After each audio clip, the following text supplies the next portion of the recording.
Queridos alunos, atenção! Agora nós vamos falar sobre ele, o orçamento pessoal e como que isso pode ser cobrado na tua prova.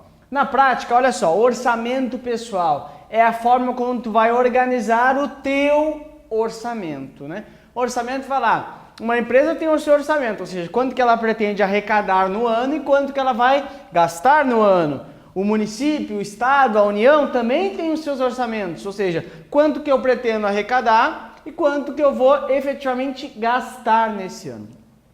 E o orçamento pessoal funciona da mesma forma. Por que que isso é importante? Porque assim, nada daquilo que a gente não pode planilhar e controlar, teoricamente é muito difícil a gente conseguir ter um controle sobre isso. Então, se eu não tiver um orçamento pessoal, se eu não tiver controle do meu fluxo de caixa mensal, é muito difícil de eu conseguir, primeiro, guardar dinheiro, segundo, ter um espaço para eventualmente colocar planejamento financeiro na minha vida. E aí eu vou sempre trabalhar e o meu dinheiro vai ser simplesmente para quê? Para pagar as minhas despesas, eu não vou ter planejamento nenhum. Então, questão básica aqui é o seguinte, o orçamento pessoal nada mais é do que uma ferramenta para atingimento dos objetivos e metas. Então, o meu orçamento vai ser a ferramenta que eu vou fazer isso, objetivos e metas para o curto, para o médio e para o longo prazo, né? Então, tem objetivos de curto prazo, o meu orçamento pessoal vai resolver o meu curto prazo, o meu médio prazo e o meu longo prazo. Também tu vai ver que a gente vai ter que colocar dentro do nosso orçamento reservas para eventuais despesas emergenciais que não estavam previstas, tudo bem? Tudo isso a gente vai ver. Então, antes de mais nada, é importante a gente falar do conceito, né, de fluxo de caixa, que a tua prova gosta que tu fale também. Então, quando a gente falar de orçamento pessoal, tudo nasce, né, não tem como a gente fazer orçamento sem fazer o tal fluxo de caixa. E o que é o fluxo de caixa? Nada mais é do que colocar todas as minhas entradas e as minhas saídas, né? Então, eu coloco aqui entradas de um lado, né? Entradas de um lado e as saídas de outro lado. Muito simples. Claro, né? Normalmente a gente, como pessoa física, tem muito mais saídas em número absoluto, né? Não em valores, normalmente, tá? Às vezes tem gente que tem muito mais saída em valor também, né? Mas normalmente tem muito mais saídas do que entradas. Normalmente tem uma entrada, um salário e tal. Mas aqui, vou colocar quais são as entradas possíveis, assim, né? Claro que tem muito mais, né? Por exemplo, pode ser aqui, olha, ganho aí o meu salário, além do meu salário recebo alguns dividendos de ações que eu tenho, também pode ser outra entrada. Recebo também juros de alguns investimentos que eu tenho, ou eventualmente outras entradas. E nas saídas? Bom, nas saídas basicamente a gente vai falar de questão, obviamente, de custos, né? Então, olha aqui, custos fixos, né? Custos fixos e custos variáveis, né? Custos fixos são aqueles que eu tenho, obviamente, todo mês de forma fixa, né? Olha, a escola dos filhos, o meu MBA, eventualmente todas aquelas despesas que eu tenho todos os meses. E variáveis são as despesas que vão variar. E aí aqui a gente divide também ambas em dois grupos, né? As obrigatórias e as facultativas. Aqui também, obrigatórias e as facultativas, né? Então, olha só, custos variáveis obrigatórios, custos variáveis facultativos, custos fixos obrigatórios e facultativos. Exemplo de um custo fixo facultativo. Academia, é custo fixo? Sim. Tem todos os meses? Sim. Mas é obrigatório fazer academia? Não, tu pode correr na rua lá, dá o mesmo resultado, teoricamente, tá? Mas então é um custo fixo, tem todos os meses, que é facultativo. Então, a ideia básica aqui é o quê, né? É a gente chegar num momento em que o que eu tenho total de entradas, então aqui vai entrar somando, obviamente, aqui vai entrar diminuindo, né? E o grande objetivo é que Entre tudo que eu recebi menos tudo que eu gastei, ainda tem um saldo positivo aqui, né? Um saldo positivo. Por quê? Esse saldo positivo aqui eu vou poder efetivamente aplicar, guardar recursos, guardar dinheiro, fazer investimentos financeiros. Para quê? Com esse saldo aqui, então, isso aqui mais isso aqui é igual ao saldo, né? Que eu entrei menos que eu paguei é o meu saldo. E a grande expectativa é que seja positivo. Muita gente, e a prova pode trazer essa variação também, já coloca aqui nas entradas, ou melhor, aqui nas saídas, um custo de... Pode ser, então, vou fazer umas bolinhas aqui, ficar uns marcadores, fica mais bonito, né?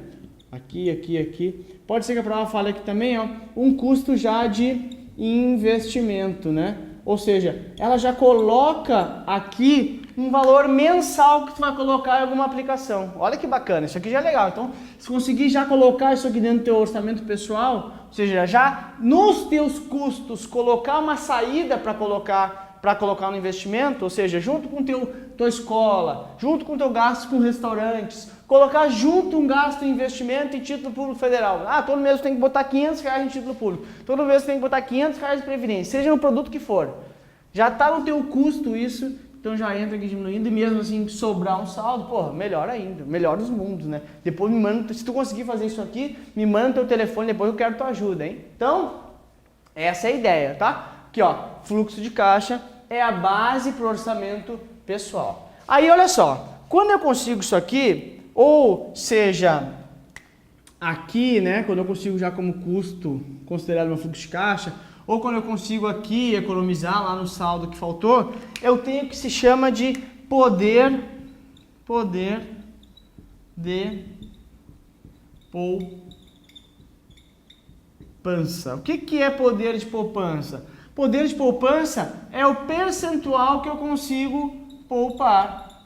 Ou seja, olha, eu tenho hoje um poder de poupança de 10%. O que significa? Significa que se o meu salário é de R$5.000 e o meu poder de poupança é de 10%, eu consigo poupar por mês. Aqui poupança não é do produto poupança, mas sim de guardar. O meu poder de poupança por mês é de R$500. Por quê? Eu ganho R$5.000, o meu poder de poupança no meu exemplo é 10%, ou seja, eu consigo poupar, eu tenho poder de poupar R$500 por mês. Então, quando a prova falar em poder de poupança, ele está falando de quanto que eu consigo poupar por mês. Quanto do meu total do meu salário eu consigo poupar por mês. Isso aqui, ó. Ou isso aqui, ou isso aqui. Ou seja, quanto que eu consigo por mês poupar. Quanto maior esse índice aqui, melhor. Porque, teoricamente, quanto mais poupar hoje, mais cedo tu vai chegar no teu objetivo. O meu objetivo, meu pessoal, eu, Lucas, abrindo minha vida para ti agora, é, se Deus quiser, comprar um iate, corar lá na beira da praia de Miami e ficar tomando cerveja o dia todo. Esse é o meu objetivo. Então, esse meu poder de poupança, obviamente, tem que ser alto. Então, quanto mais alto for, mais cedo eu consigo esse meu objetivo de vida, tá? Então, olha aqui, falou em poder de poupança, falou em quanto eu estou conseguindo poupar. Aí, olha só, no teu orçamento pessoal, vai ter uma coisa chamada também, aqui, ó, planejamento, vou botar mais embaixo, que não vou me confundir com esse aqui, aqui. Vai ter uma coisa chamada aqui, que é planejamento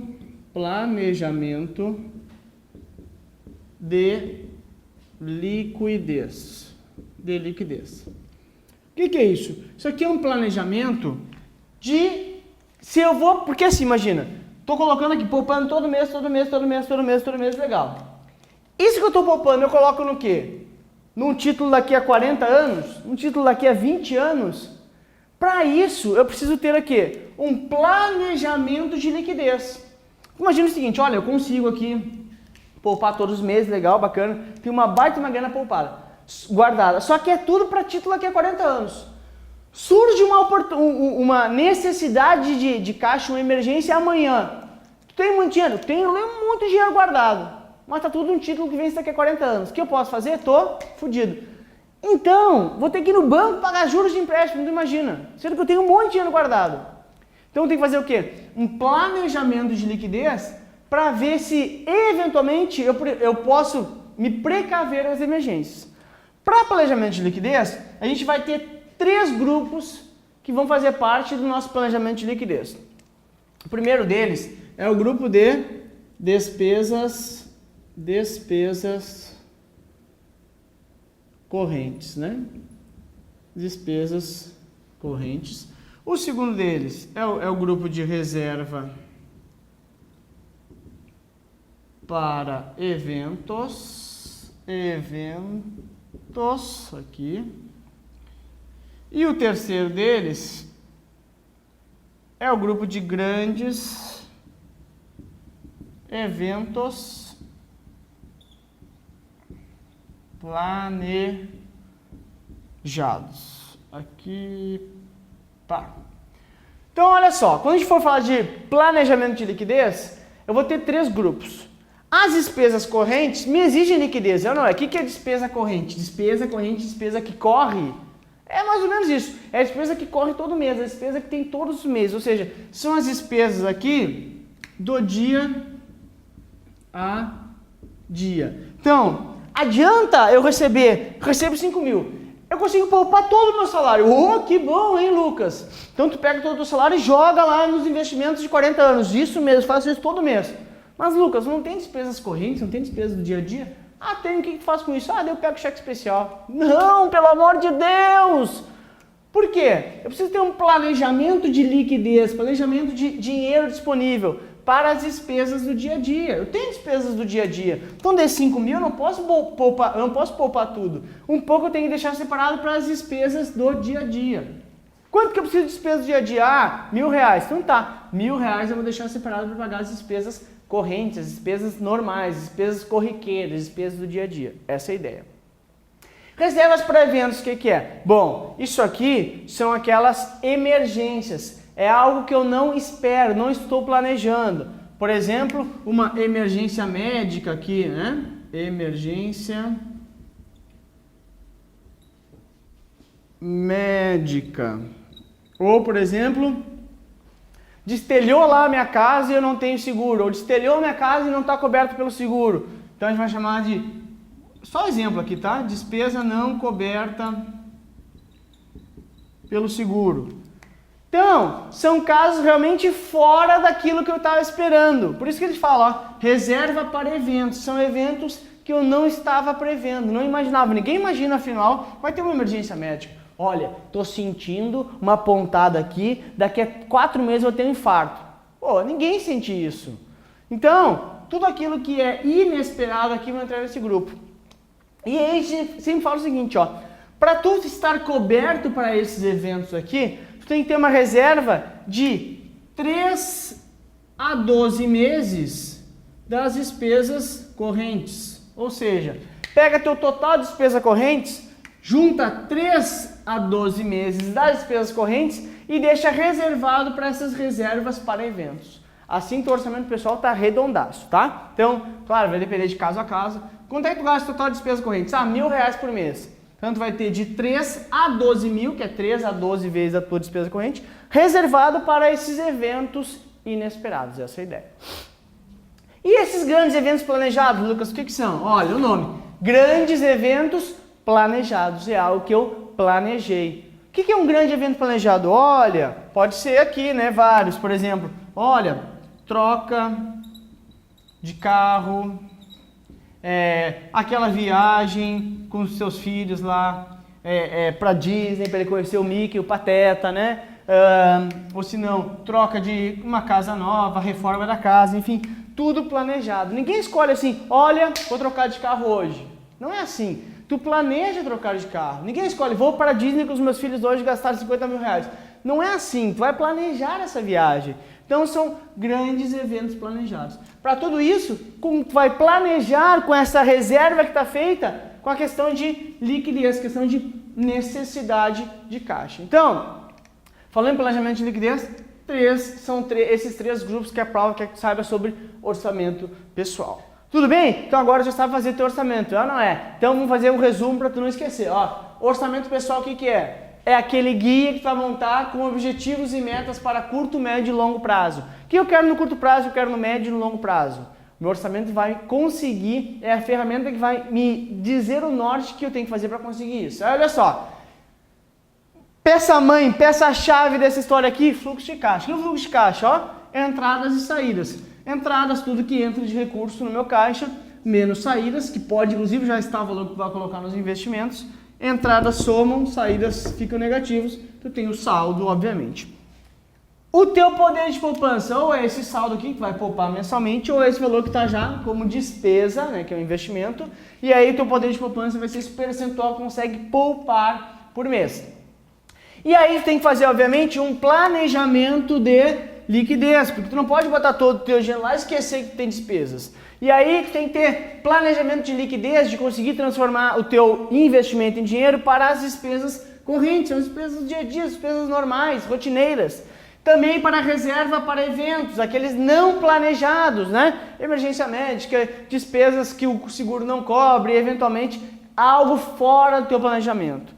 Esse valor tem que ser 3 a 12 vezes o teu total de despesas correntes, ou seja, 3 a 12 meses do que tu gasta em despesa corrente. Além disso, tem grandes eventos planejados, então tudo aquilo que está no teu planejamento, são os teus sonhos, e tu tem que de alguma forma conseguir dar liquidez para eles. Não adianta lá no dia, olha, vamos poupar para ir para Disney daqui a 2 anos, legal, vamos lá, todos os meses depositando, chegou no dia de ir para Disney, não, mas eu coloquei num título que vence daqui a 40 anos, mas a gente vai para Disney hoje e o título vence daqui a 40 anos e agora? Bah, fudeu, não temos dinheiro. Então, tem que fazer um planejamento de liquidez para o dia que tu vai levar os teus filhos lá para ver o Mickey. Tudo bem? Então, resumão de orçamento pessoal, bastante tranquilo aí, faz o teu orçamento agora na ponta do lápis aí e vê se está faltando ou sobrando dinheiro, tá? Um beijo pra ti, até a próxima.